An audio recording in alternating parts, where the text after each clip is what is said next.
welcome to the Deep Dive. Today we're embarking on a journey that looks at two fundamentally different forms of optimization. Right. On one side, we have precise, millimeter-level engineering needed to make machines perform flawlessly. And on the other, the messy, statistical, and often intuitive shortcuts our own brains use for high-stakes decisions. When, perfection just isn't an option. That's the core tension here, isn't it? It is. Our mission is to synthesize a stack of sources that takes us from the hyper-engineered world of pro gaming gear all the way into advanced neuroscience and decision theory. So I'm talking about things like the famous 37% rule. Exactly. And even the mystery of why so many people pick the number 7. We want to understand where human efficiency and machine efficiency align, and maybe more importantly, where the human mind actually chooses imperfection to get a better outcome. It's a remarkable stack. We start with sources detailing the exact friction of a mouse pad, and we end with research on why controlled overconfidence, a kind of functional delusion, is actually a superior cognitive strategy. So let's unpack that pursuit of perfection first. If you're serious about competitive gaming, the journey toward technological control often starts in, the most frustrating place, the software. Our sources highlight this persistent pain point in Windows 11, where enhanced pointer precision keeps turning itself back on after a reboot. Which, for a non-gamer, that sounds like a good thing, right? Precision enhancement. Of course. But for a pro, it is absolutely ruinous. That setting introduces acceleration, it changes your mouse sensitivity based on how fast you move the mouse. And your muscle memory is just gone. It's poison. You need a perfect one-to-one translation from your hand to the cursor, period, regardless of speed. And what's wild is the length people have to go to just to kill that one variable. The troubleshooting is almost comical, right? We're seeing things like updating device drivers, performing a clean boot, even creating a whole new user account just because one config file might be damaged. You're literally fighting your own operating system just to get to a neutral, stable state. Right. And once you have that, the focus shifts to hardware. Completely. Gamers demand maxed out processing power, but the real art of optimization is in the peripherals, the physical interface. And this is where pros actively disable features most people would think are helpful. Like what, specifically? Well, take angle snapping. It's a software feature in some mice that basically smooths out the tiny jitters in your hand movement. So it helps you draw a straight line. Exactly, it's an assist. But professionals see that assistance as interference. They want the raw, unfiltered data from their hand movement. Disabling it gives them that perfect one-to-one control they need for tiny, pixel-perfect adjustments. So optimization in this case is literally removing the system's attempt to help. It's about ensuring the human has total sovereignty over the action. And the tools themselves are built for this. We're talking about these ultra-lightweight mice, like the Asus ROG Harp Ace Mini, weighing just 49 grams. The weight is so critical, it minimizes the inertia you need to start and stop a movement. And this all relies on incredible sensors too, like the 36K DPI aim-point sensor, the PAW 3950 Ampex. They can track the tiniest movements with near-perfect reliability. That's where the deep, really nuanced optimization comes in. It's not just a surface, it's about controlling friction. Yes, you have choices from cloth to hard plastic to low-friction glass like the Razer Atlas, and that choice dictates everything, speed versus control. You mean some pros want more friction? Absolutely. Some might pick, say, the ZOI TR series, which is known for higher friction, more lock-in. It helps them execute these quick stops and control spray patterns. The others would go the opposite way. Right. They might choose the TFX series, which offers a much faster glide for rapid movements across the screen. You are literally tailoring the physics of friction to your playstyle. And then just as a fascinating detail from the sources, you have pads like the Razer Firefly V2 Pro. It's the first hard surface pad with RGB backlighting, but it's engineered so the lights don't interfere with the optical sensor. The pursuit of perfection is just exhaustive. It's down to the texture and the light bouncing off the pad. Okay, so we've engineered near-perfect physical control over the machine. But the moment we step away from that and face the world's real complexity, imperfect information, irreversible choices, the rules of optimization just completely change. This is where we hit the human mind and that fundamental trade-off. Explore versus exploit. Right. Do you keep looking for more options, gathering data, but maybe missing your chance? Or do you stop and exploit the best thing you've found so far and risk settling for something less than the best? And the mathematical solution to this is it's brilliant. the 37% rule? It's derived from optimal stopping theory, often called the secretary problem. You're trying to hire the best candidate from a known number of people. You interview them one by one, and once you say no, they're gone forever. And the math, based on this 1/E threshold, says you maximize your chance of picking the absolute best one by rejecting the first 37%. You use that first 37% purely as a calibration benchmark. You gather data, you see what the field looks like, you set a high watermark, then you select the very next option that is better than every single one you saw in that first group. Wait, I have to pause you there. Rejecting the first 37%, even if one of them seems amazing. That feels so counterintuitive. It does, but it's essential, because without that benchmark, you have no context. If you take the first person who seems good, you might be settling for a 50th percentile candidate because you haven't seen the whole range. So that 37% phase protects you from committing too early. It inoculates you against early commitment bias. It forces you to explore just enough to recognize true excellence when you see it. It's a calculated sacrifice. And our sources show this isn't just theory, it's almost baked into human behavior. Absolutely. Think evolutionarily. Prehistoric foraging, deciding when to leave a patch of berries that's running low, that's a classic optimal stopping problem. You stay just long enough to know if this patch is better than the average patch you've seen, and then you commit or you move on. And we've even institutionalized it. We have. Think about historical apprenticeships.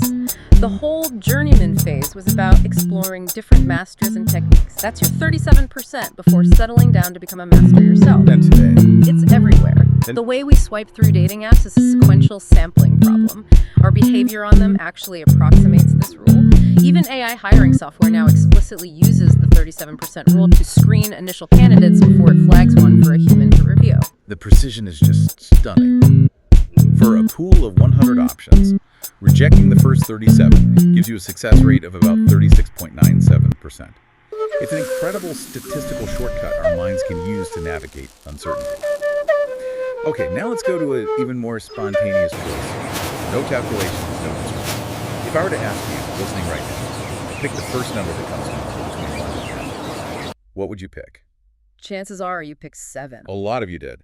Our sources found that when people were asked to do just that, 7 dominated the responses. It captured 28.4% of all the choices. We think we're being random, but we fall into these predictable patterns. So why 7? Why is that preference so strong? Well, it's often seen as the most random number. It's less common in daily life. We don't see things in groups of 7 as much as, say, 5s or 10s. And it has this unique mathematical and cultural weight? Exactly. It's a prime number, which feels special.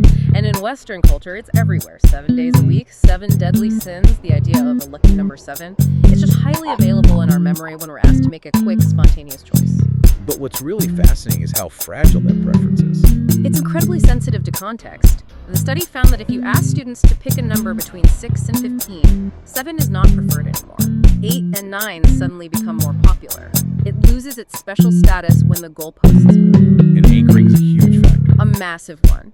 If the experimenter just mentioned 7 as an example, like pick a number, like 7, its frequency as a choice plummeted to 16.6%. The second you make it conscious, the spontaneous magic is gone. The preference shifts, and this is a critical point. Our sources suggest this type of spontaneous biased preference is a uniquely human cognitive trait. You mean AI doesn't do this?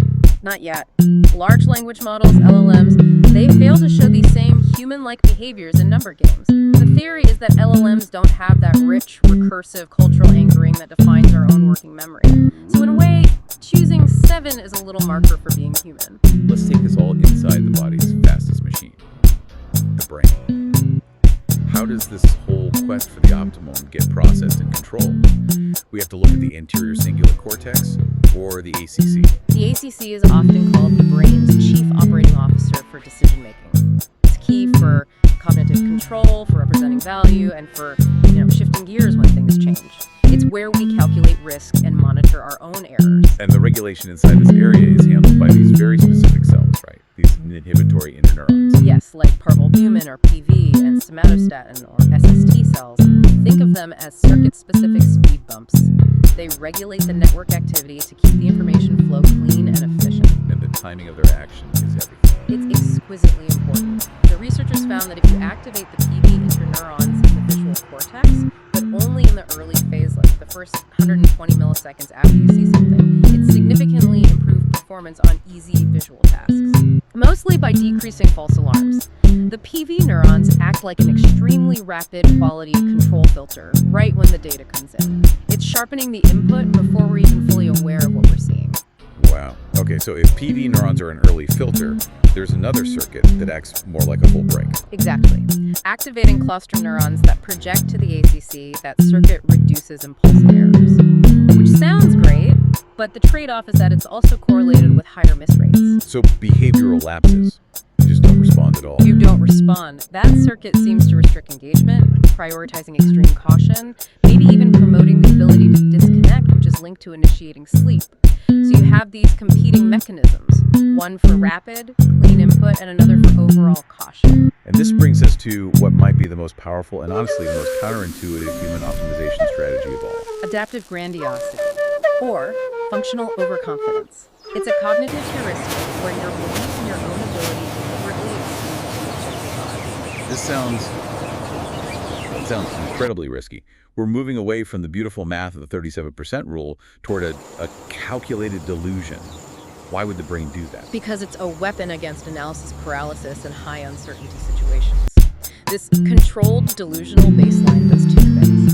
It suppresses the amygdala's fear response that stops us from acting, and it overrides the prefrontal cortex's tendency to just endlessly calculate risks. It forces commitment. You see this in history, in business. All over the place.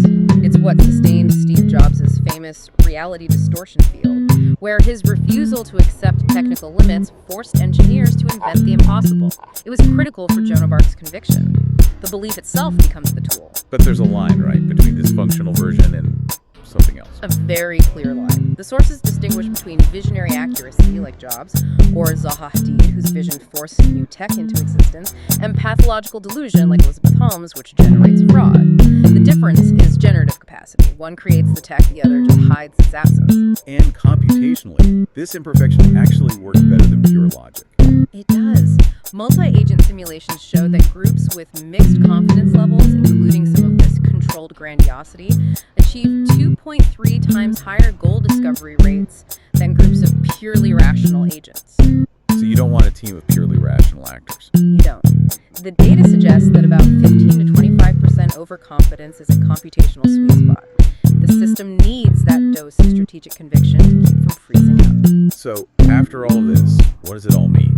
We've seen that maximizing performance requires these two fundamentally different approaches. Right. We have to engineer absolute precision in our tools, getting rid of every variable, every system bias. Whether it's a 49-gram mouse or a single software setting. But then for ourselves, in our own minds, we have to strategically embrace functional shortcuts like the 37% rule, and even cognitive shortcuts like adaptive grandiosity. The efficiency paradox is just so clear. Perfection in the machine means removing variables. But peak human efficiency requires the strategic insertion of calculated imperfection, whether it's the statistical weight of 37% or that cognitive leap of overconfidence, just to make sure we don't get paralyzed and we actually commit to an action. Thank you for bringing this incredibly dynamic set of sources to the table today. It's been a truly fascinating deep dive. A pleasure, as always. And here's a provocative thought for you to chew on. If the pursuit of technological perfection involves minimizing error, but the pursuit of peak human performance requires strategically inflating our self-efficacy to bypass paralysis, is true optimal control achieved only when you identify precisely when to trade objective accuracy for strategic conviction?